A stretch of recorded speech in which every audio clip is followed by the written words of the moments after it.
Bonsoir à tous, bien-aimés, je vous bénis dans le nom de notre Seigneur Jésus-Christ. Que notre roi soit glorifié, exalté, parce qu'il est digne de gloire, digne de louange. Ce soir, bien-aimés, je suis ravi de vous retrouver autour de la parole du Seigneur. Le thème que nous allons aborder, bien-aimés, c'est « Ne vends pas les dons du Seigneur ». Parce qu'aujourd'hui, les dons du Seigneur, les choses saintes que le Seigneur lui-même nous a laissées sont détournées de façon à s'enrichir aujourd'hui. Et ce n'est pas là le plan de Dieu pour toi et pour moi, que tu puisses t'enrichir avec les choses de cette terre en utilisant les choses saintes du royaume. Amen. Je vous invite à remettre ce temps et ce moment entre les mains du Seigneur avant que nous puissions poursuivre.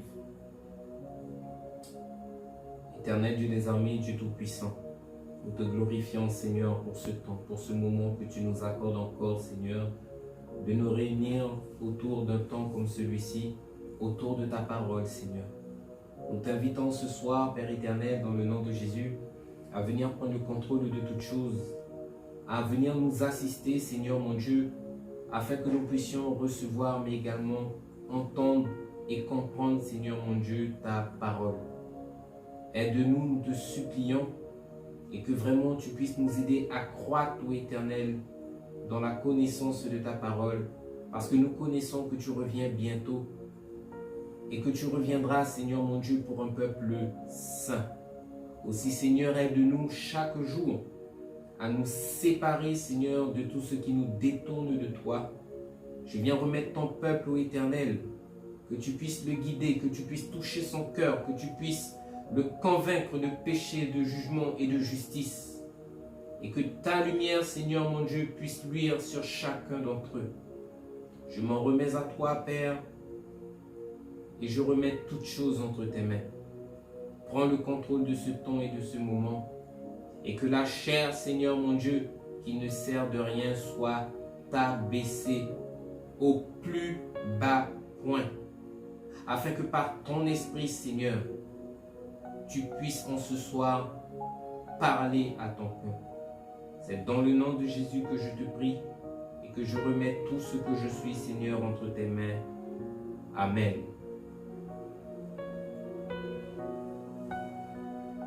Donc, comme nous l'avons dit, bien-aimés, le titre de ce thème, c'est « Ne vends pas les dons du Seigneur ».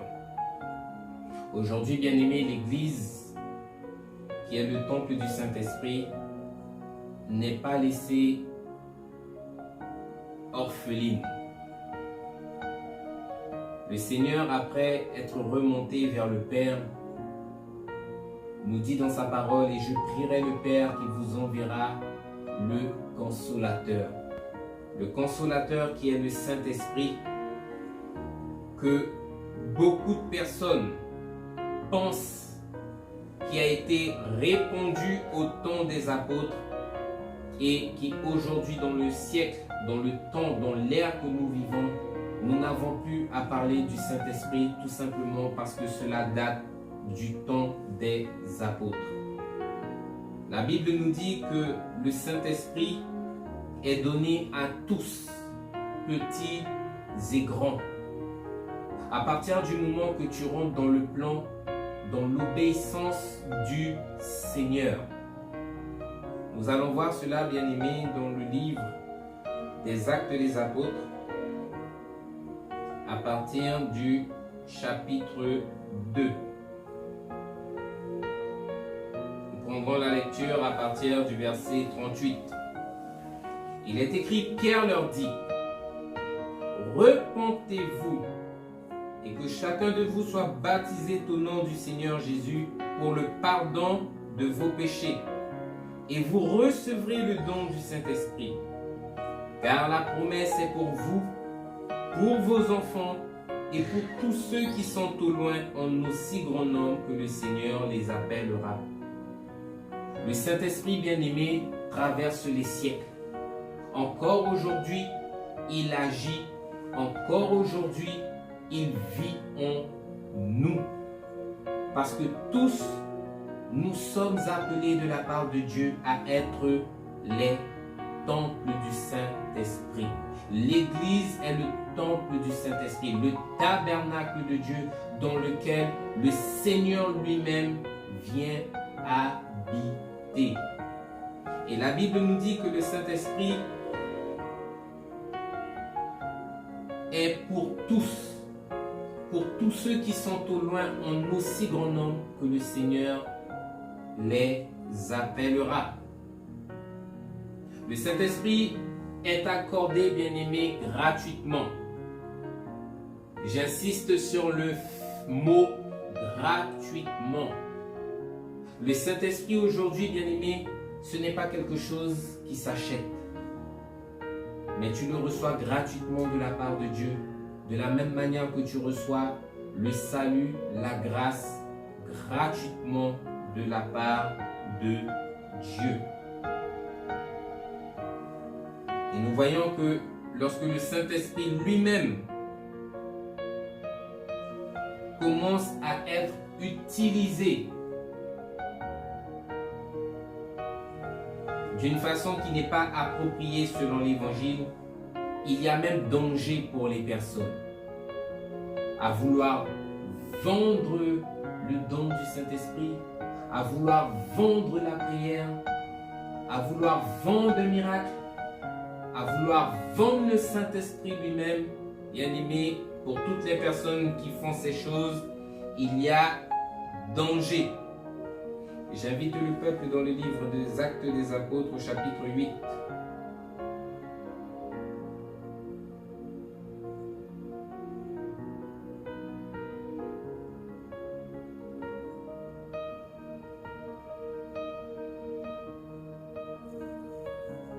Nous prenons la lecture à partir du verset 14.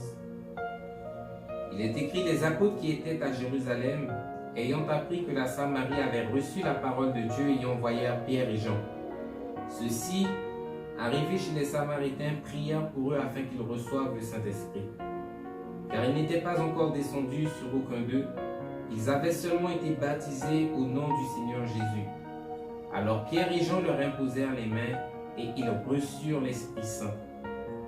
Lorsque Simon vit que le Saint-Esprit était donné par l'imposition des mains des apôtres, il leur offrit de l'argent en disant: accorde-moi ce pouvoir, afin que celui à qui j'imposerai les mains reçoive également le Saint-Esprit. Verset 20. Pierre lui dit: que ton argent périsse avec toi, puisque tu as cru que le don de Dieu s'acquérait à prix d'argent.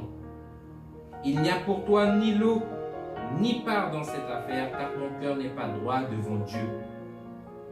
Repens-toi donc de ta méchanceté et prie le Seigneur pour que la pensée de ton cœur te soit pardonnée s'il est possible. Ici, nous avons une personne qui a été évangélisé, bien-aimé, qui s'appelle Simon. Et la Bible nous dit que cette personne a également cru au Seigneur Jésus et qu'elle s'est fait elle-même baptiser lorsque vous lisez le chapitre plus haut. Et que cette personne, après avoir vu les apôtres du Seigneur visiter ces personnes-là en leur imposant les mains, elles ont reçu le Saint-Esprit.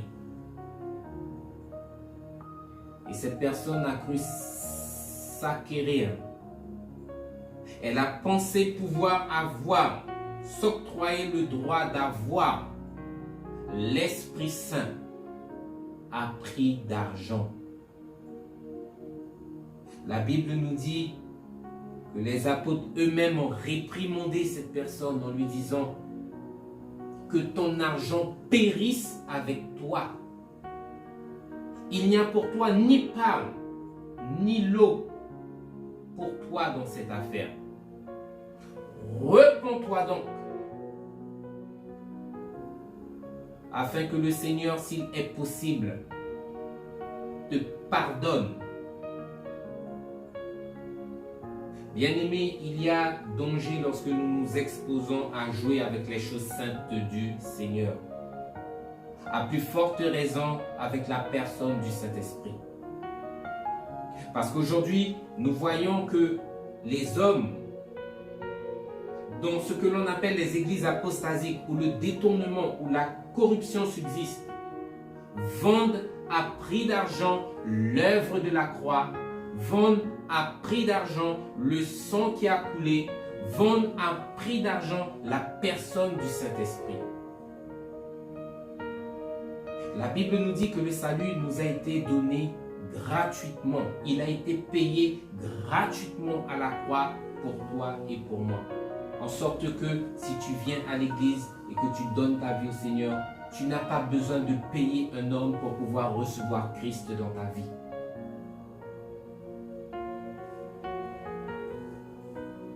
Amen.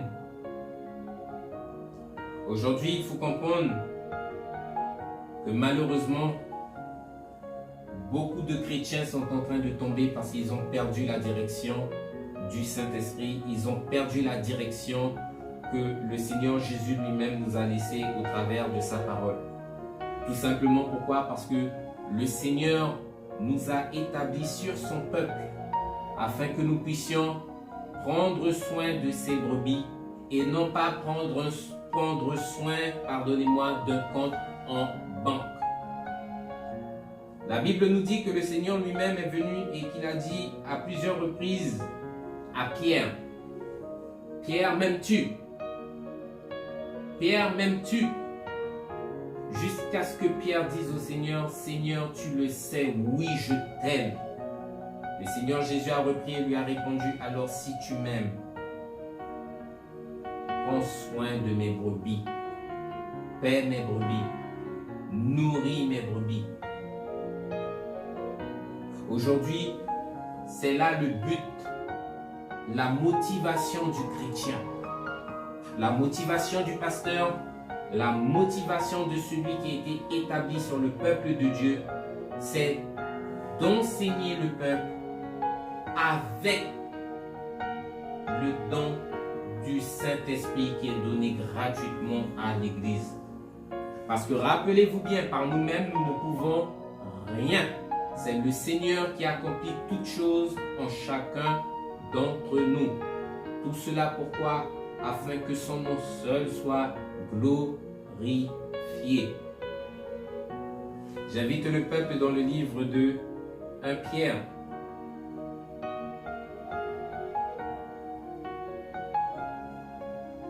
À partir du chapitre 5, nous prenons la lecture à partir du verset 2. Il est écrit: prenez soin du troupeau de Dieu qui est sous votre garde, non par contrainte, mais volontairement selon Dieu, non pour un gain sordide, mais avec dévouement, non comme dominant sur ceux qui vous sont échus en partage, mais en étant les modèles du troupeau, afin que lorsque le souverain berger paraîtra, que vous puissiez obtenir la couronne incorruptible de gloire. Paix les brebis du Seigneur, non pas pour un gain sordide. La Bible dit bien non pas pour un gain sordide, c'est-à-dire non pas pour une richesse que tu t'es acquise de façon incorrecte, mais que tu puisses faire ton œuvre afin de pouvoir demain matin hériter de la couronne incorruptible de gloire, la couronne de vie, la couronne éternelle. C'est là, bien-aimé, ta récompense, et non pas les richesses de ce monde derrière lesquelles nombre d'hommes et de femmes courent, et derrière lesquels nombre de serviteurs aujourd'hui courent au point de se perdre pour les choses corruptible d'ici-bas. Amen. Proverbe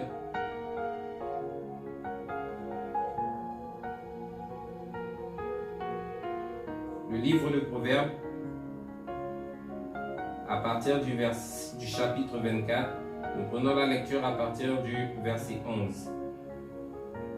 Il est écrit, délivre ceux qu'on traîne à la mort, ceux qu'on va égorger, sauve-les. En d'autres termes, tous ceux et celles qui n'ont pas encore reçu l'évangile, tous ceux et celles qui sont en train de se perdre dans les choses du monde, tous ceux et celles que Satan entraîne à la mort, tous ceux et celles que Satan veut égorger au point que demain matin, ils perdent l'opportunité de saisir le salut. Va et sauve cette personne-là. La Bible ne te dit pas, et à aucun moment, lorsque l'on lit l'Ancien Testament et le Nouveau Testament, il est question d'argent avec Christ. À aucun moment, le Seigneur lui-même a dit à un serviteur, prends soin d'un compte en banque. Non, bien-aimé. La valeur d'une âme a une valeur de grand prix aux yeux du roi. Au point que ta vie aujourd'hui, personne ne peut mettre une valeur, un chiffre dessus. À plus forte raison, le roi des rois qui lui-même s'est donné à la croix pour toi afin de te sauver. Lorsqu'une âme se perd pour pouvoir demain aller en enfer, c'est une douleur profonde qui est infligée au Seigneur. Parce que le Seigneur a payé pour toute la création afin que demain elle puisse revenir à lui dans le royaume.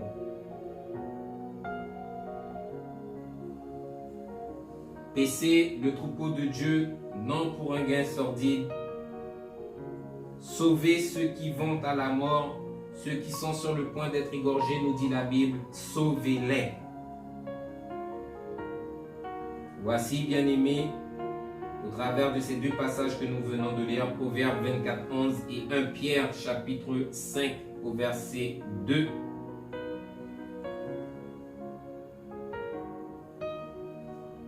L'œuvre à laquelle tout berger doit s'atteler. Amen. Alors comme je l'ai dit, bien-aimés, il y a ce que l'on appelle le Saint-Esprit. Le Saint-Esprit qui est une personne, qui est la promesse donnée à l'Église. Mais lorsque le Saint-Esprit vient dans l'Église, le Saint-Esprit lui-même vient opérer une œuvre au milieu de nous. Le Saint-Esprit ne vient pas avec les mains vides, mais il vient avec tout ce qu'il a de lui pour pouvoir aider les hommes que nous sommes à être utiles, efficaces dans le champ du Seigneur. Et pour cela, le Saint-Esprit lui-même vient avec ce que l'on appelle des dons. Ce que nous allons voir, bien-aimés, dans le livre de 1 Corinthiens, 1 Corinthiens chapitre 12, nous prenons la lecture à partir du verset 4. Il est écrit, il y a diversité de dons, mais le même esprit. Diversité de ministères, mais le même Seigneur. Diversité d'opérations, mais le même Dieu qui opère tout en tous. Or, à chacun est donnée la manifestation de l'esprit pour l'utilité commune. En effet, à l'un est donné par l'esprit une parole de sagesse, à un autre une parole de connaissance selon le même esprit, à un autre la foi par le même esprit, à un autre le don des guérisons par le même esprit, à un autre le don d'opérer des miracles, à un autre la prophétie, à un autre le discernement des esprits, à un autre la diversité des langues, à un autre l'interprétation des langues. un seul et même esprit opère toutes ces choses en les distribuant à chacun en particulier comme il le veut. Ici, au travers de ce passage, nous venons de voir les 9 dons du Saint-Esprit qui sont donnés à l'Église selon la volonté de l'Esprit, la parole de sagesse, la parole de connaissance, la foi, la guérison, le don de miracle, le don de prophétie, le don de discernement des esprits, le don de langue et le don d'interprétation de langue. Et tous ces dons, la Bible nous dit dans ce même passage de 1 Corinthiens 12 au verset 4 à 11 que tout cela est utilisé de façon à ce que l'Église soit édifiée.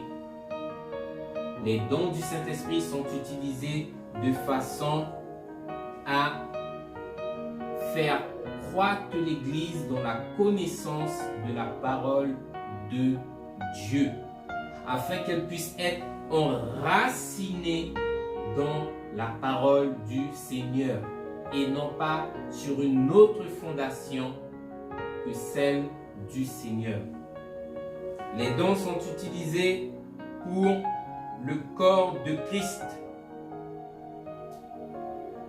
afin de le fortifier et de préparer un peuple mature, prêt à rencontrer demain son Seigneur. Un peuple accompli à toute bonne œuvre. Amen. Nous continuons à lire dans le livre de Romains, mais retenez bien le passage que nous venons de lire dans 1 Corinthiens 12, 4 à 11. Les dons du Saint-Esprit sont utilisés de façon commune pour la croissance et pour l'édification du corps de Christ qui est l'Église. Nous continuons dans Romains 12.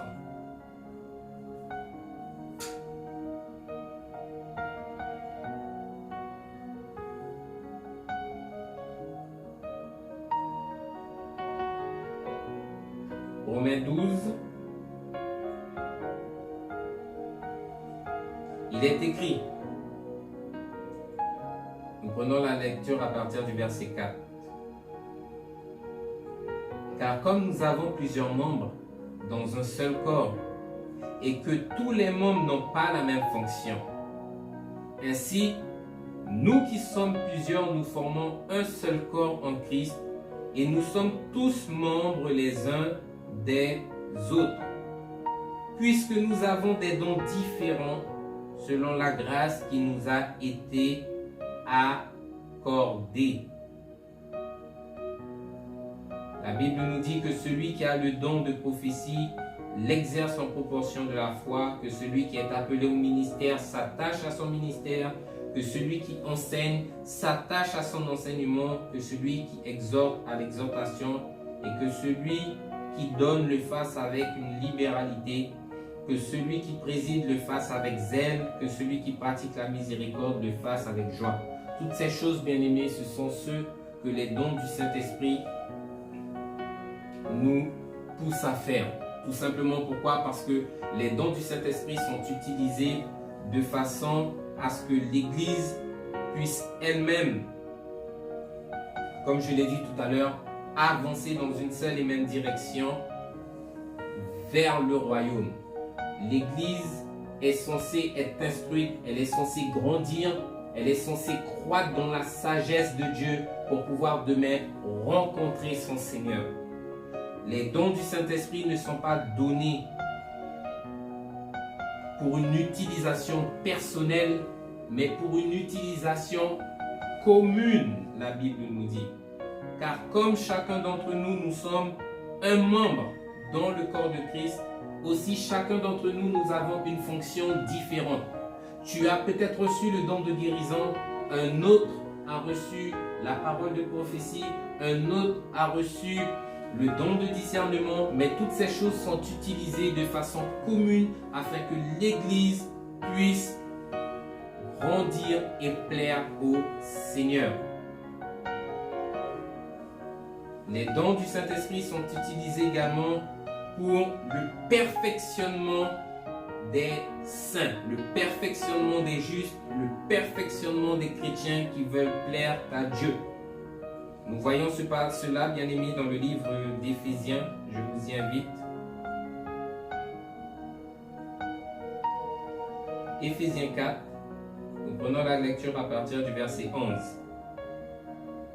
Il est écrit, et il a donné les uns comme apôtres, les autres comme prophètes, les autres comme évangélistes et les autres comme pasteurs et docteurs, pour le perfectionnement des saints en vue de l'œuvre du ministère et de l'édification du corps de Christ, jusqu'à ce que nous soyons tous parvenus à l'unité de la foi et de la connaissance du Fils de Dieu, à l'état d'homme fait, à la mesure de la stature parfaite de Christ.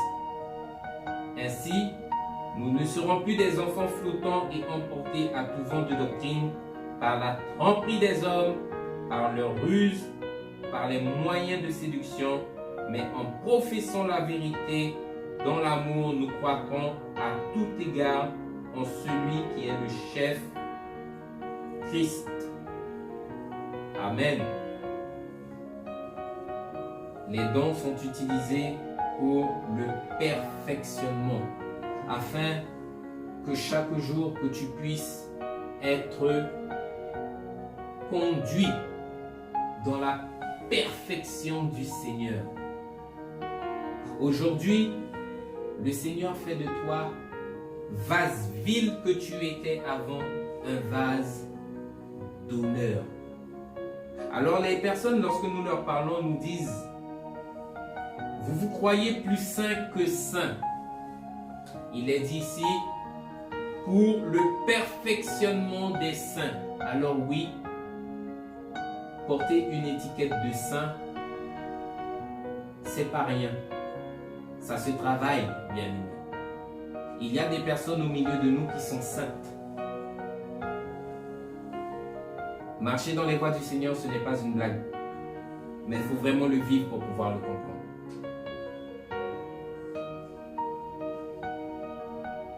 Et cette opportunité est donnée à tous.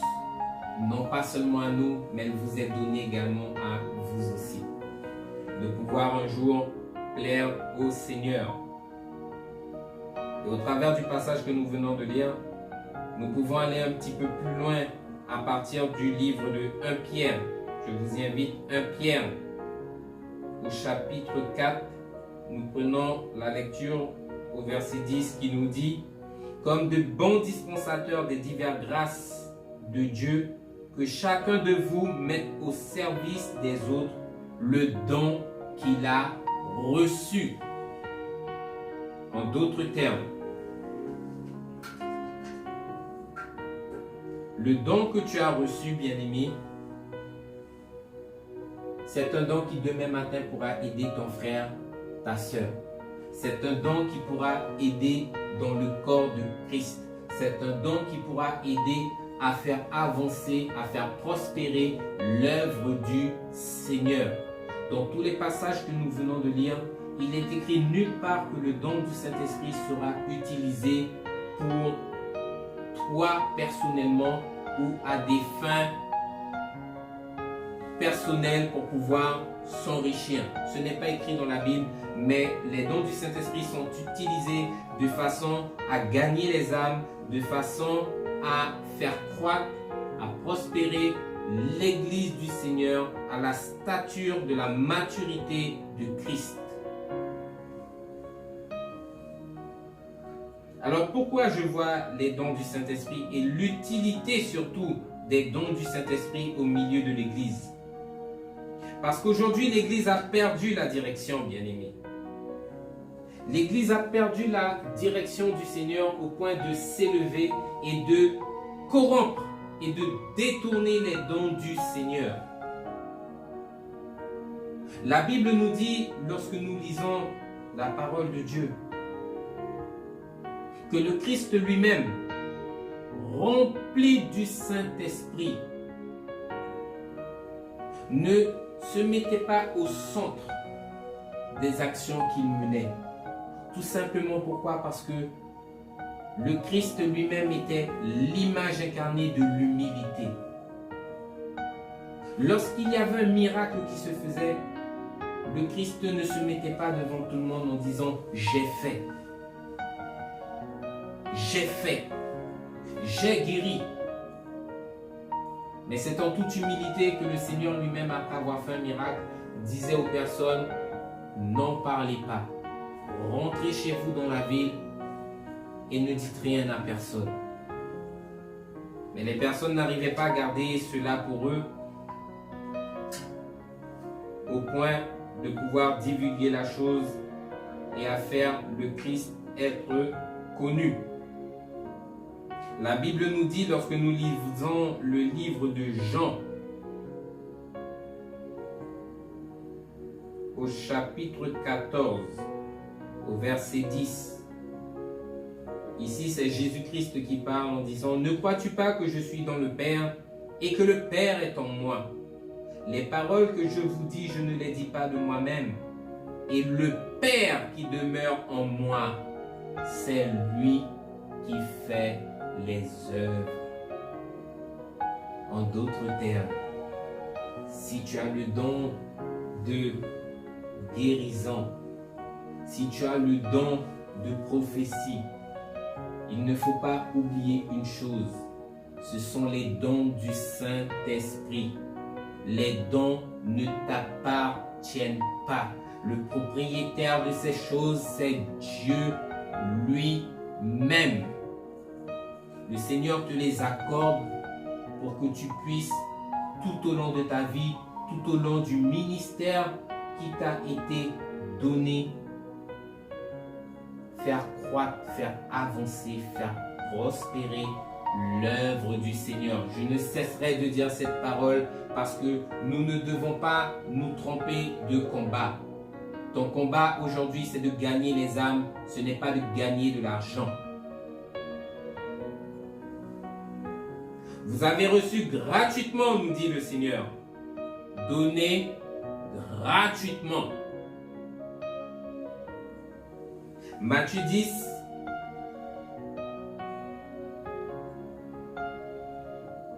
au verset 8. La Bible nous dit « Guérissez les malades, ressuscitez les morts, purifiez les lépreux, chassez les démons. Vous avez reçu gratuitement, donnez gratuitement. » Le titre du message, comme je l'ai dit, c'est « Ne vends pas les dons du Seigneur ».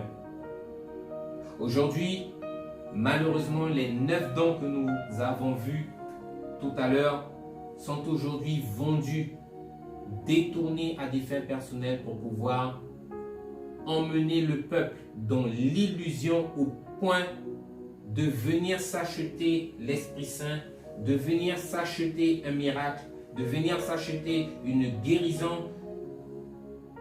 Le peuple aujourd'hui est dans une incrédulité totale parce qu'il pense pouvoir acheter les merveilles de Dieu.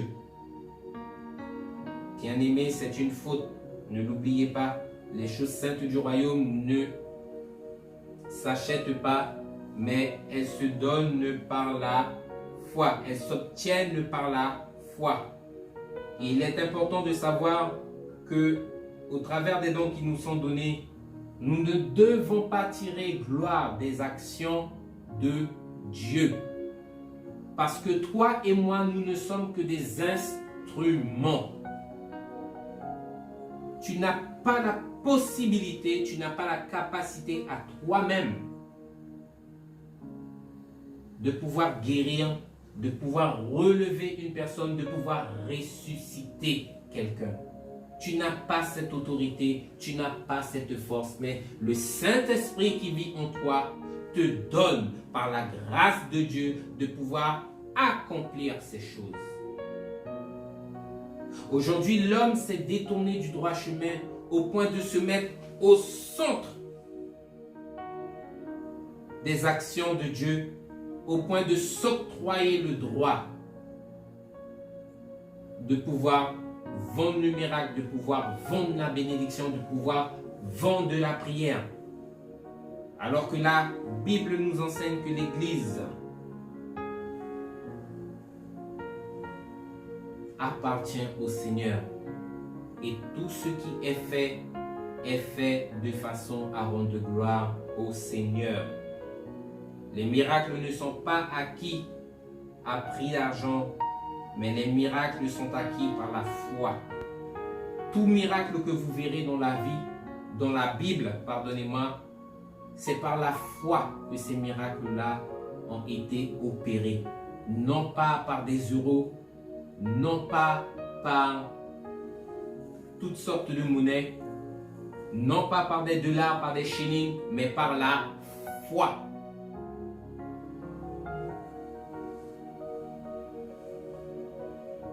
Amen.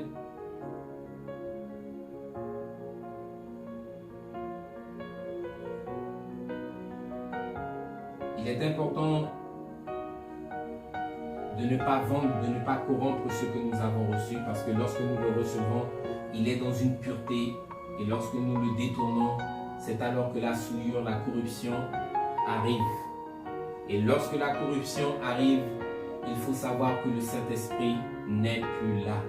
Ce qui veut dire que les miracles, les prières que le peuple va chercher auprès de ces personnes, ce ne sont que des mensonges. N'oubliez pas, bien-aimés, que le diable lui-même s'habille en ange de lumière pour pouvoir tromper les personnes qui sont mal affermies au point de les détourner vers la mort. Il est important, bien-aimé, que tu puisses garder ce que tu as reçu et que tu ne puisses pas vendre et que tu ne puisses pas accepter un quelconque bien, un quelconque présent pour les bienfaits que le Seigneur lui-même peut te donner d'opérer au milieu de son peuple. En agissant ainsi, en détournant le don du Seigneur et en allant le souiller, le corrompre, la Bible nous dit que le nom du Seigneur est blasphémé parmi les païens. Parce qu'il faut savoir que nous, chrétiens, nous sommes la lumière du monde et nous sommes censés montrer l'exemple à ceux qui vivent dehors. L'Église est censée montrer l'exemple au peuple. L'Église aujourd'hui n'est pas censée se comporter de façon à être pire que les gens du monde. Mais l'Église revêtue du Saint-Esprit marchera dans l'obéissance, accomplissant la volonté parfaite de Dieu dans la crainte. Et comme je l'ai dit, à partir du moment que vous détournez du don, vous détournez du droit chemin, les dons que le Seigneur vous a accordés sont totalement souillés et corrompus. En d'autres termes, là où tu commences à cheminer avec le Seigneur pour pouvoir rentrer dans le royaume, tu t'es totalement arrêté sur le chemin. Galates 5.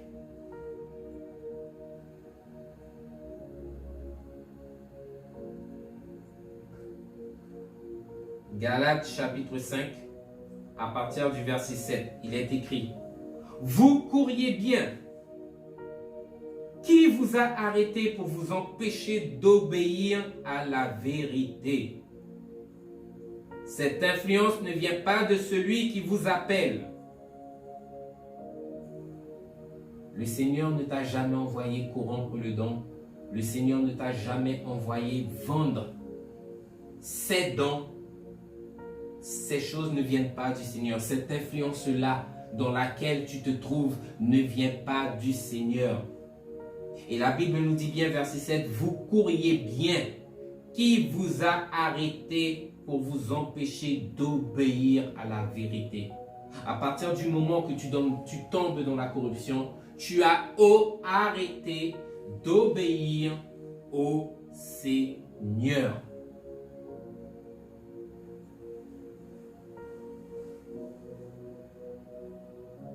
Et la Bible nous dit, parce que tu as arrêté d'obéir, parce que tu t'es détourné du Seigneur, Et parce que tu vends les dons du Seigneur, le nom du Seigneur est blasphémé quotidiennement par les païens. Tu étais censé être une lumière, être un exemple. Et aujourd'hui, devant la face de Dieu, tu es une honte. Tout simplement pourquoi? Parce que tu vends les dons du Seigneur. Il est important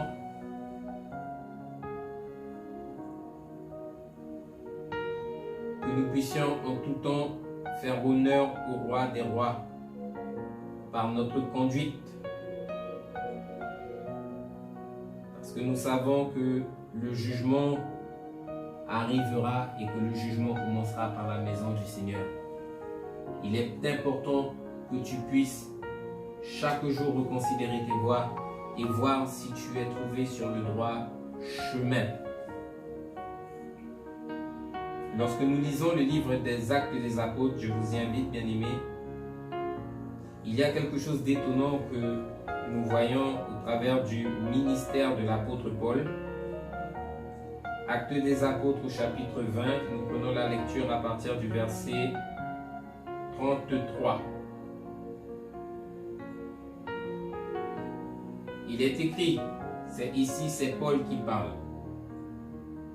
Il est en train de faire un bilan de son ministère en se trouvant à Milet. Il a fait descendre auprès de lui les responsables de l'église d'Éphèse pour pouvoir leur faire ce bilan afin qu'il puisse lui-même poursuivre sa course, poursuivre sa route là où le Seigneur l'appelait. Et il dit aux anciens d'Éphèse: je n'ai désiré ni l'argent, ni l'or, ni les vêtements de personne. Vous savez vous-même que ces mains ont pourvu à mes besoins et à ceux des personnes qui étaient avec moi. Je vous ai montré de toute manière que c'est en travaillant ainsi qu'il faut soutenir les faibles et se rappeler les paroles du Seigneur qui a dit lui-même: il y a plus de bonheur à donner qu'à recevoir. Mais Pierre commence sa phrase en disant: je n'ai désiré ni l'argent, ni l'or, ni les vêtements de quiconque. Pierre a gardé son intégrité jusqu'au bout. Depuis sa rencontre avec le Seigneur jusqu'à sa mort, il a su garder son intégrité. À aucun moment, lorsque nous lisons la Bible, il est écrit que l'apôtre Paul s'est détourné du droit chemin au point de vendre les dons du Seigneur. À aucun moment dans la Bible, il est écrit que les apôtres ont vendu les dons du Seigneur.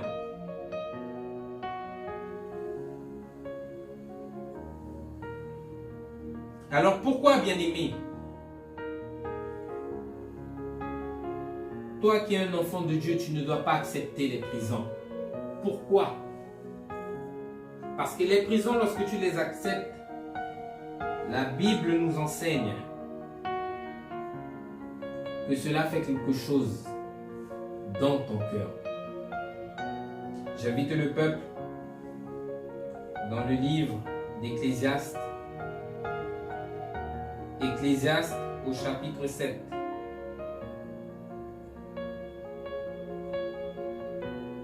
Ecclésiaste 7, nous prenons la lecture à partir du verset 7. Il est écrit: l'oppression rend insensé le sage, et les prisons corrompent le cœur. En d'autres termes, ton cœur n'est plus trouvé vrai ni droit devant le Seigneur, mais il est totalement corrompu. Ton cœur est corrompu parce que tu acceptes des prisons là où avant tu n'acceptais pas. Tu t'es détourné du droit chemin au point aujourd'hui de focaliser ton cœur sur les choses matérielles de ce monde. La corruption, l'apostasie est entrée dans l'Église. Exode 23, continuons. à partir du verset 8. Il est écrit, tu ne recevras point de présent, car les présents aveuglent ceux qui ont les yeux ouverts et corrompent les paroles des justes.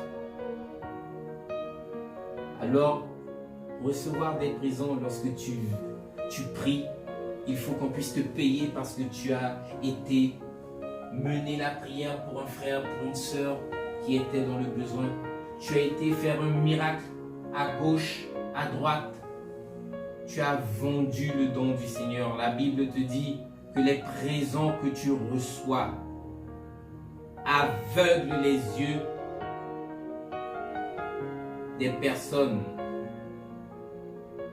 et vont même corrompre les paroles des justes.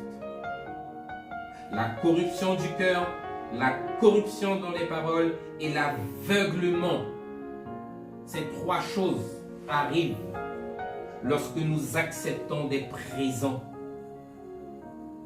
Alors que tout ce que nous avons à recevoir du Seigneur, c'est la grâce et la miséricorde qui nous sont accordées, la faveur qui nous est accordée de pouvoir prendre part à l'œuvre du Seigneur.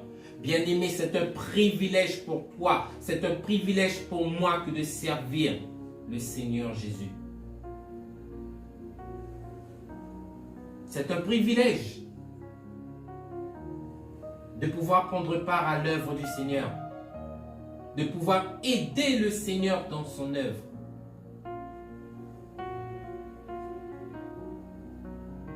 Combien sont ceux qui ont commencé par l'esprit et qui ont terminé par la chair? C'est parce que le Seigneur veut voir. Le Seigneur veut que tu puisses quotidiennement demeurer spirituel devant sa face, que tu puisses constamment demeurer connecté au royaume afin d'agir selon sa volonté parfaite. Lorsque tu te détournes, c'est la souillure, c'est l'impureté, c'est la corruption que tu laisses entrer dans ton cœur.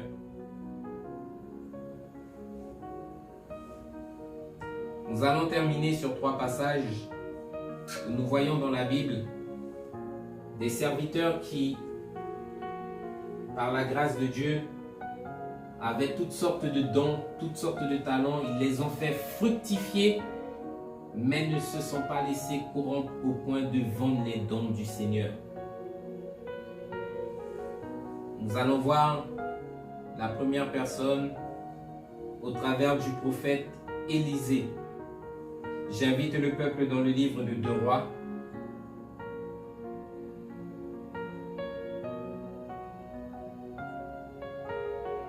Au chapitre 5. Nous prenons la lecture à partir du verset 9. 2 Rois 5, 9. Il est écrit, Naaman vint avec ses chevaux et son char et il s'arrêta à la porte de la maison d'Élisée. Élisée lui fit dire par un messager, va et lave-toi 7 fois dans le Jourdain, ta chair deviendra saine et tu seras pur. Naaman fut irrité et il s'en alla en disant, voici, je me disais, il sortira vers moi et se présentera lui-même, il invoquera le nom de l'Éternel son Dieu et il agitera sa main sur la place et guérira le lépreux. Les fleuves de Damas, l'Abana et le Parpar, ne valent-ils pas mieux que toutes les eaux d'Israël? Ne pourrais-je pas m'y laver et devenir pur? Ils s'en retournaient et partaient avec fureur. Mais ses serviteurs s'approchèrent de lui et lui dirent, mon père, si le prophète avait demandé quelque chose de difficile, ne l'aurais-tu pas fait? Combien plus dois-tu faire ce qu'il t'a dit, lave-toi et tu seras pur? La Bible nous dit, il descendit alors et se plongea 7 fois dans le Jourdain, selon la parole de l'homme de Dieu, et sa chair redevint comme la chair d'un jeune enfant, et il fut pur. Ici, nous voyons le miracle du Seigneur qui est opéré. Naaman retourna vers l'homme de Dieu avec toute sa suite. Lorsqu'il fut arrivé, il se présenta devant lui et dit, voici, je reconnais qu'il n'y a point de Dieu sur toute la terre si ce n'est en Israël. Et maintenant accepte, je te prie, un présent de la part de ton serviteur. Il a reçu sa guérison, il a reçu son miracle. Et il est retourné voir le serviteur de Dieu pour lui dire, serviteur, parce que tu m'as guéri, voici je te donne. Je veux te donner, je veux moi-même en retour te bénir. Verset 16. Voyons le prophète de l'Éternel qui répond. Élisée répondit, l'Éternel dont je suis le serviteur est vivant. Je n'accepterai pas. Naaman le pressa d'accepter, mais il refusa.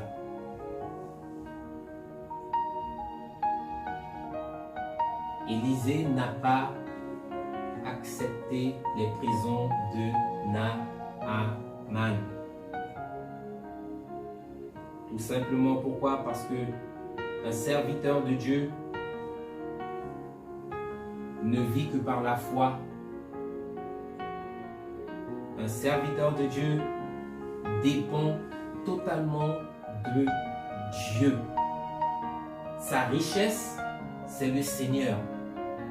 Sa richesse, c'est pas la monnaie, les billets en papier de ce monde. Sa véritable richesse, c'est le Seigneur. La Bible nous dit que là où est ton cœur, là sera ton trésor. Si ton cœur bien-aimé est focalisé sur les choses du monde, tu auras pour trésor les richesses périssables de cette terre. Mais si au contraire ton cœur est focalisé sur le royaume, tu hériteras des richesses éternelles qui ont bien plus de valeur que ce qui est périssable. Chrétiens, gardez vos cœurs focalisés sur le royaume. Ne laissez pas les choses du monde venir corrompre votre relation avec le Seigneur. Élisée a su dire non. Nous prenons un deuxième passage, une deuxième personne. Le livre de Daniel au chapitre 5. Nous prenons la lecture à partir du verset 1. Le roi Belchazzar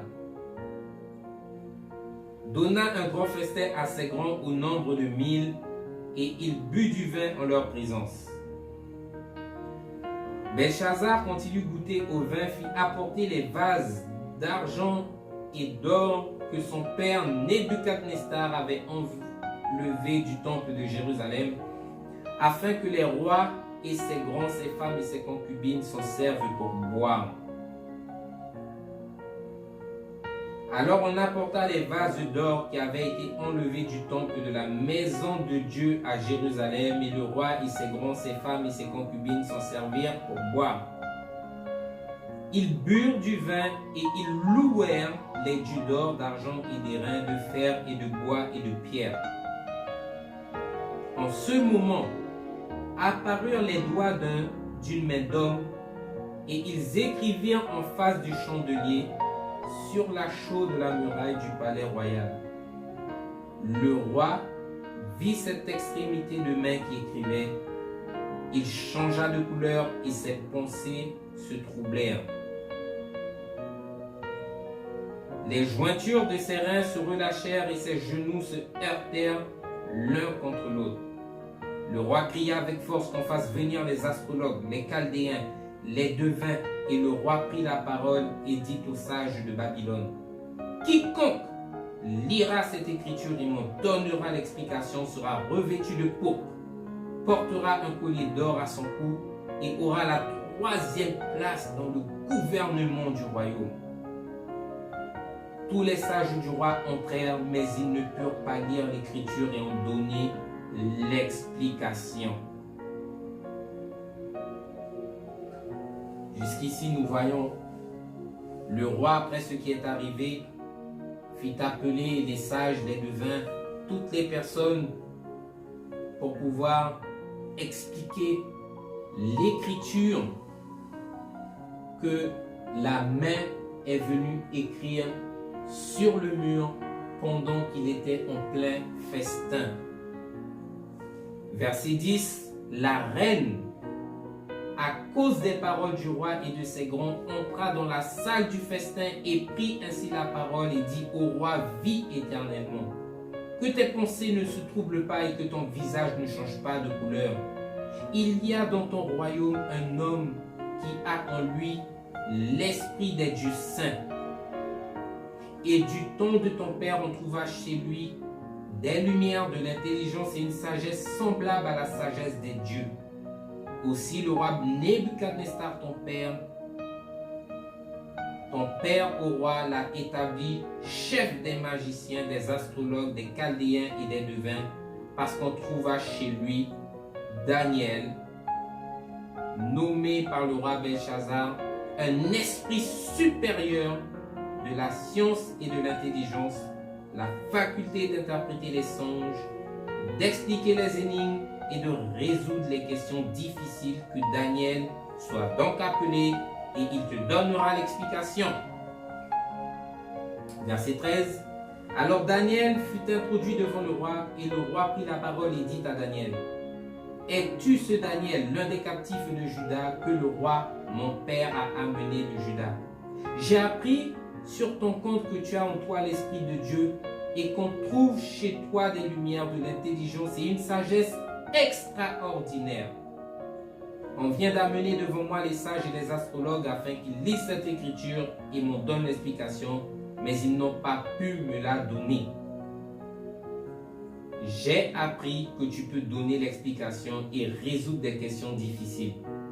Maintenant, dit le roi, si tu peux lire cette écriture et m'en donner l'explication, tu seras revêtu de pourpre, tu porteras un collier à ton cou et tu auras la troisième place dans le gouvernement du royaume. Réponse au verset 17 d'un serviteur qui craint Dieu et qui marche dans l'obéissance de Dieu. Daniel répondit en présence du roi, garde tes dons et accorde-les à un autre. Néanmoins, je lirai l'écriture et je t'en donnerai l'explication au roi.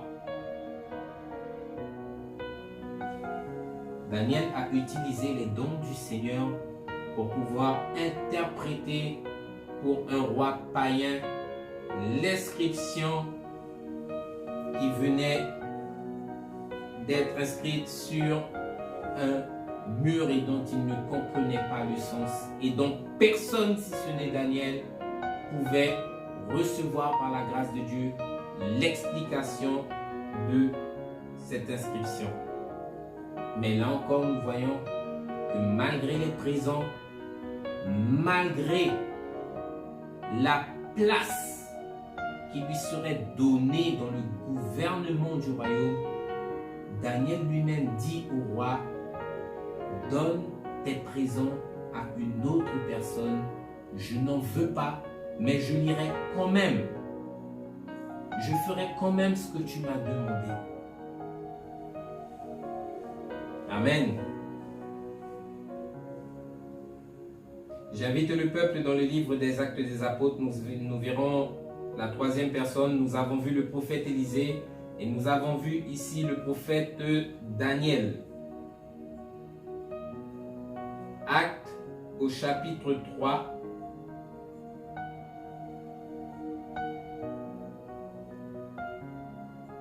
À partir du verset 1. La Bible nous dit, Pierre et Jean montaient ensemble au temple à l'heure de la prière. C'était la 9e heure. Il y avait un homme boiteux de naissance qu'on portait et qu'on plaçait tous les jours à la porte du temple appelé la Belle, pour qu'il demande de l'aumône à ceux qui entraient dans le temple. Cet homme, voyant Pierre et Jean qui allaient entrer, leur demanda l'aumône. Pierre, de même que Jean, fixa les regards sur lui et dit, regarde-nous. Il les regardait attentivement, s'attendant à recevoir d'eux quelque chose. Alors Pierre lui dit, je n'ai ni argent, ni or, mais ce que j'ai, je te le donne au nom de Jésus-Christ de Nazareth. Lève-toi et marche.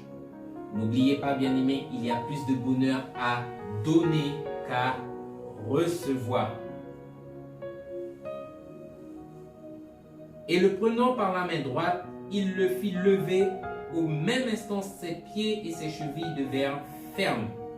D'un saut, il fut debout et se mit à marcher. Il entra dans le temple avec eux, marchant, sautant et louant Dieu. Tout le monde le vit marchant et louant Dieu. Il reconnaissait que c'était celui qui était assis à la belle porte du temple pour demander l'aumône, et il fut rempli d'étonnement et de surprise au sujet de ce qui lui était arrivé. Comme le peuple ne quittait pas Pierre et Jean, tout le peuple étonné accourut vers eux au portique dit de Salomon. La Bible nous dit, verset 12, Pierre, voyant cela, dit au peuple, homme israélite, pourquoi vous étonnez-vous de cela?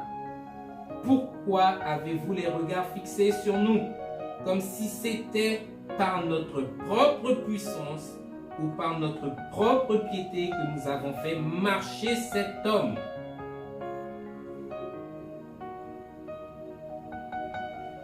Amen. Ici, nous voyons Pierre et Jean qui, après avoir accompli par la grâce de Dieu un premier miracle, malgré les regards insistants du peuple, qui voyaient en eux les personnes qui ont fait ce prodige, ils se sont déchargés de cette responsabilité en disant: pourquoi avez-vous les regards fixés sur nous, comme si c'était par notre propre puissance ou par notre propre piété que nous avons fait marcher cet homme? Ils ont refusé d'avoir les honneurs du peuple. Tu dois refuser les prisons, mais tu dois également refuser les honneurs, l'élévation que les hommes te donnent après avoir accompli la volonté du Seigneur. Parce que la Bible te dit que en acceptant ces choses, tu as déjà ta récompense. Or, pour nous qui sommes spirituels, notre récompense est céleste et non pas terrestre. Bien-aimés, le Seigneur nous appelle à la droiture, que nous puissions être sincères envers le Seigneur et que nous ne puissions pas nous détourner de Dieu en lui ravissant ce qui lui revient de droit, l'honneur, la louange et l'adoration. Lui seul est digne de toutes ces choses. Nous ne sommes que des instruments. Nous lisons un dernier passage dans le livre de 1 Pierre qui nous dit, 1 Pierre au chapitre 4, à partir du verset 11, qui nous dit: si quelqu'un parle, que ce soit comme annonçant les oracles de Dieu, si quelqu'un remplit un ministère, qu'il le remplisse selon la force que Dieu communique, afin qu'en toute chose, Dieu soit glorifié par Jésus-Christ, à qui appartiennent la gloire et la puissance au siècle des siècles. C'est par grâce que nous sommes sauvés par le moyen de la foi. C'est là encore un don de Dieu qui nous est donné. Cela ne nous appartient pas. Nous n'avons aucun mérite. Mais c'est une faveur qui nous est donnée de pouvoir prendre part à l'œuvre du Seigneur. Que nous puissions apprendre à rendre à Dieu ce qui appartient à Dieu et à rendre au monde ce qui appartient au monde. Bien-aimés, soyez bénis et que le Seigneur puisse vous fortifier au travers de cette parole. Rien de ce que nous faisons ici-bas ne nous revient. Rien de ce que nous possédons ici-bas ne nous appartient réellement. Parce que la terre et tout ce qu'elle renferme appartiennent à Dieu. Tu appartiens au Seigneur. J'appartiens au Seigneur. Même celui qui vit sa vie dans le monde appartient au Seigneur parce qu'il est une création de Dieu. Bien-aimés, soyez bénis. Nous allons remettre ce temps, ce moment entre les mains du Seigneur. Ne vous trompez pas de combat, ne vous trompez pas de chemin. Si vous vendez les bienfaits du Seigneur, vous vendez le Christ, vous vendez l'œuvre de la croix, vous méprisez le Christ publiquement aux yeux des païens. Amen. Éternel Dieu des armées, Dieu Tout-Puissant, nous te bénissons Seigneur pour cette parole et nous te disons merci Seigneur. Tu as vu combien nombre d'entre nous sommes égarés du droit chemin, au point Seigneur mon Dieu de corrompre et de souiller Seigneur ce que tu nous as donné. Nous te demandons pardon Seigneur parce que nous avons agi par la chair devant ta face. Nous te demandons pardon Seigneur parce que nous avons voulu nous approprier Seigneur ce qui te revient. Nous te demandons pitié Seigneur parce qu'il n'y a que toi qui sois digne d'être exalté, digne d'être élevé, digne d'être glorifié. Et nous avons voulu voler ces choses Seigneur qui t'appartiennent. Mon Dieu, nous te demandons pardon. Aide-nous par ton Esprit Saint à revenir sur le droit chemin et à marcher, Seigneur, selon ton cœur et non plus, Seigneur, selon nos raisonnements et non plus selon nos convictions. Mais là où nous nous sommes détournés, repositionne-nous, Seigneur, sur ton chemin. Parce qu'il n'y a que sur ton chemin, Seigneur, que nous pouvons être utiles à ton œuvre. Sur ton chemin et nulle part ailleurs. Mon Dieu, aide-nous. Et en ce soir, veuille prendre pitié de nous. Dans le nom de Jésus. Lave-nous par ton sang précieux de toutes nos fautes et de toutes nos iniquités. Dans le nom puissant de Jésus. Nous te bénissons, Seigneur, et nous te disons merci. Bien-aimés, que le nom du Seigneur soit glorifié. Et je vous dis à très bientôt pour un nouveau culte. Amen.